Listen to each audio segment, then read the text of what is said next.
तुकोबारायांनी काय सांगितलेलं आहे की वैष्णवांचा नेमकी खरा धर्म कोणता आहे तो जर समजून घ्यायचा असेल तर पहिल्यांदा तुम्हाला संत समजून घेतले पाहिजे.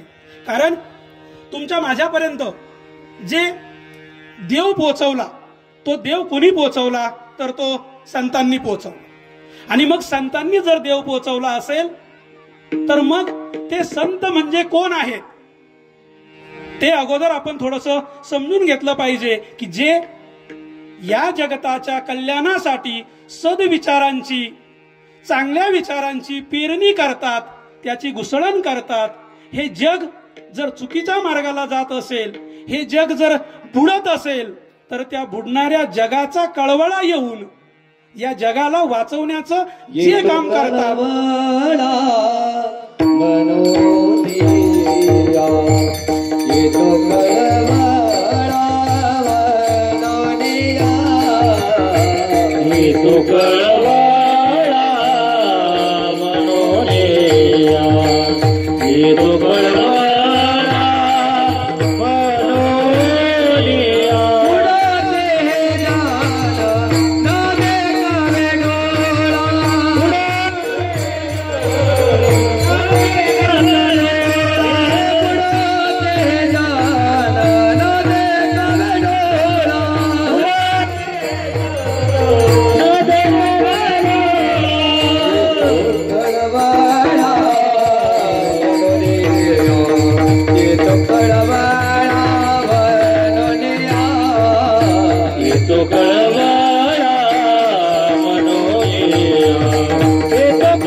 जर कळवळा या संतांना येत असेल तर त्या संतांची लक्षणं संत कसे ओळखले पाहिजे याचं दिग्दर्शन जर या अभंगामध्ये जर तुकाराम महाराजांनी जर केलेलं आहे तर मग संत आपण नेमकी कोणाला म्हणायचं आणि संत कसे ओळखायचे.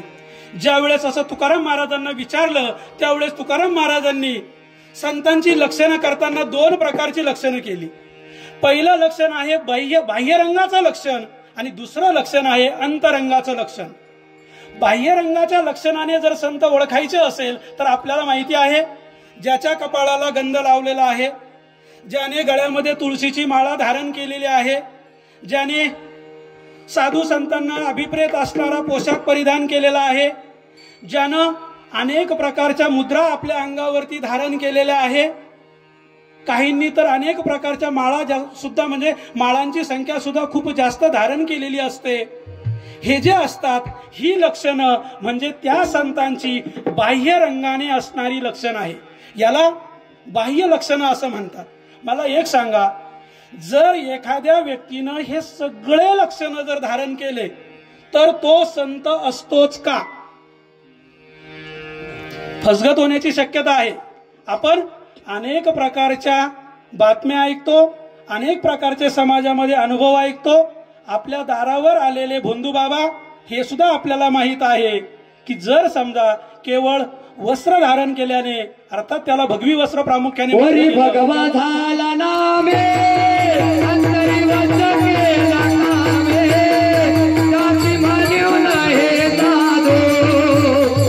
जग विटंबना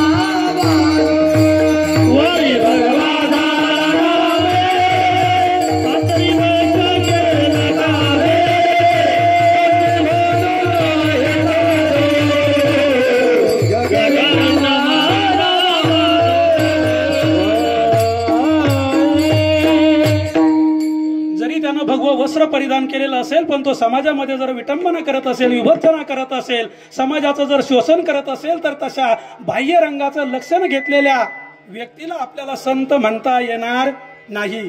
आणि मग तुकाराम महाराज जेव्हा असं सांगतात याचा अर्थ असा नाही की बाह्य लक्षणं ज्यानं धारण केलेली आहे तो कोणीच संत नसतो असंही तुकाराम महाराजांना म्हणायचं नाही.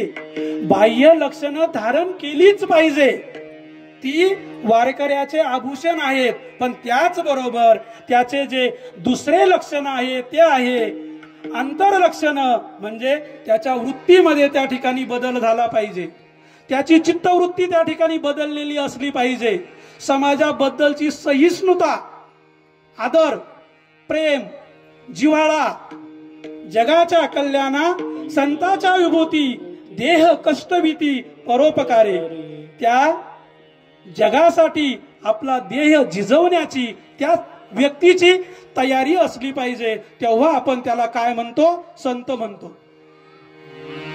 जो अभंग या ठिकाणी निरूपणासाठी निवडलेला आहे ते तुकोबाराय आहे. तुकोबारायांच्या चरितार्चा जर 2 मिनिटात आढावा घ्यायचा ठरला तर वयाच्या 18व्या वर्षापर्यंत ज्या व्यक्तीच्या कुटुंबामध्ये 5 करती माणसं गेली, स्वतःची आई गेली, स्वतःचे वडील गेले, स्वतःचा मोठा भाऊ गेला, स्वतःची बायको गेली आणि स्वतःचा मुलगा गेला.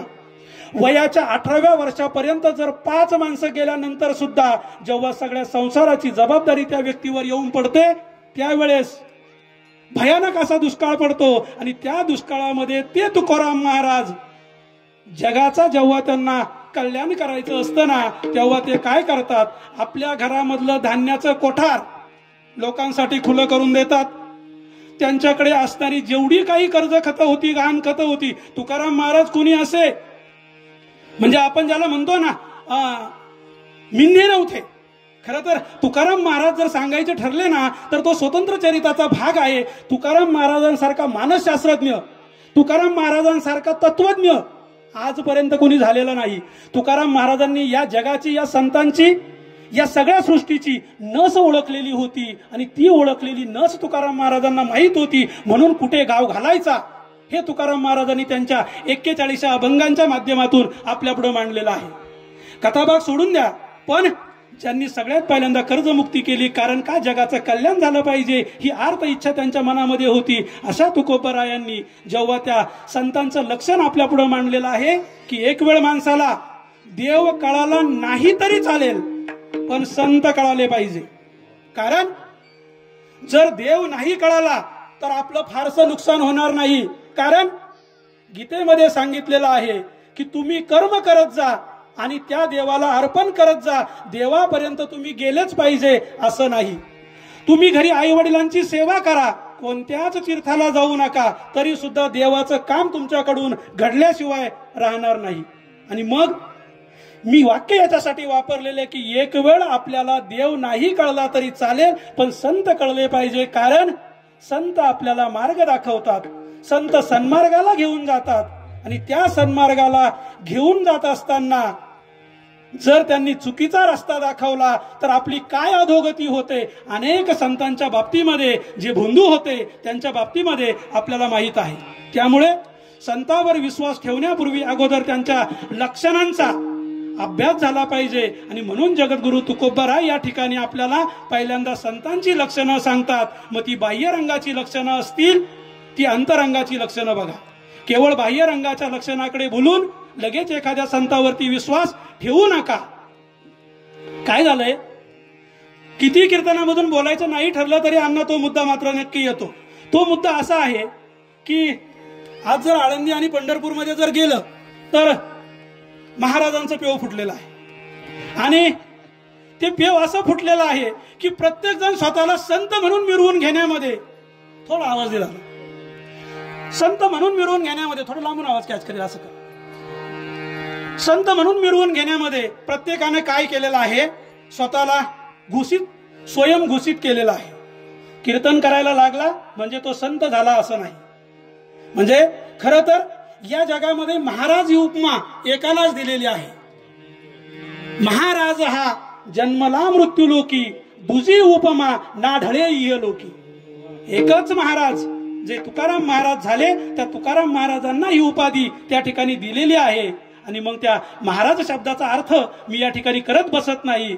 इतकं जर त्या महाराज शब्दामध्ये जर ताकद असेल तर मग आपल्यावर जर एखादी जबाबदारी जर दिली, समोरच्याने जर आपल्याला त्या शब्दानं जर दिलं तर किमान आपण त्याला उतरलं पाहिजे, सत्यत्वाला उतरलं पाहिजे, चुकीच्या रस्त्याला गेलं नाही पाहिजे. इतकं तरी आपण याच्यामधलं गांभीर्य पाळलं पाहिजे.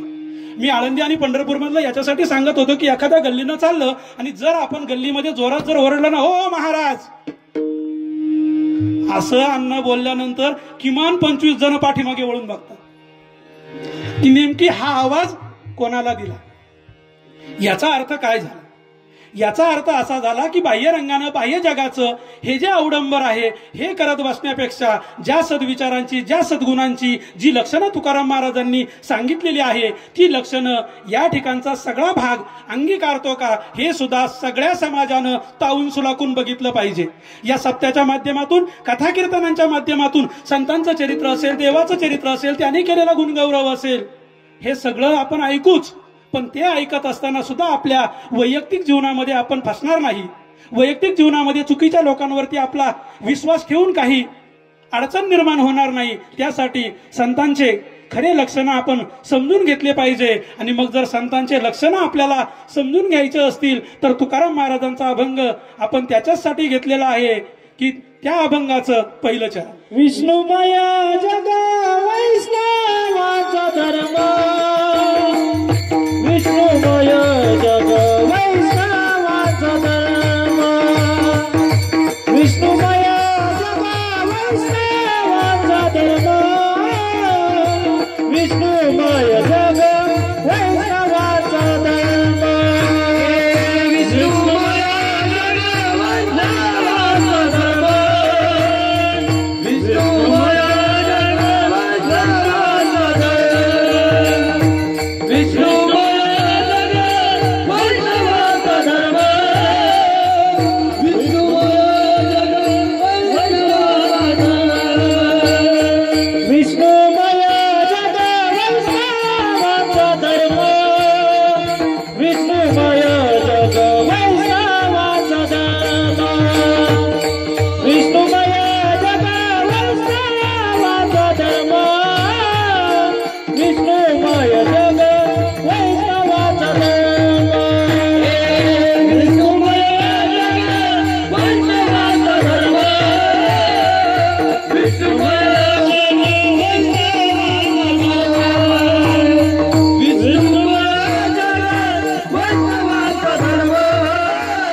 Ah!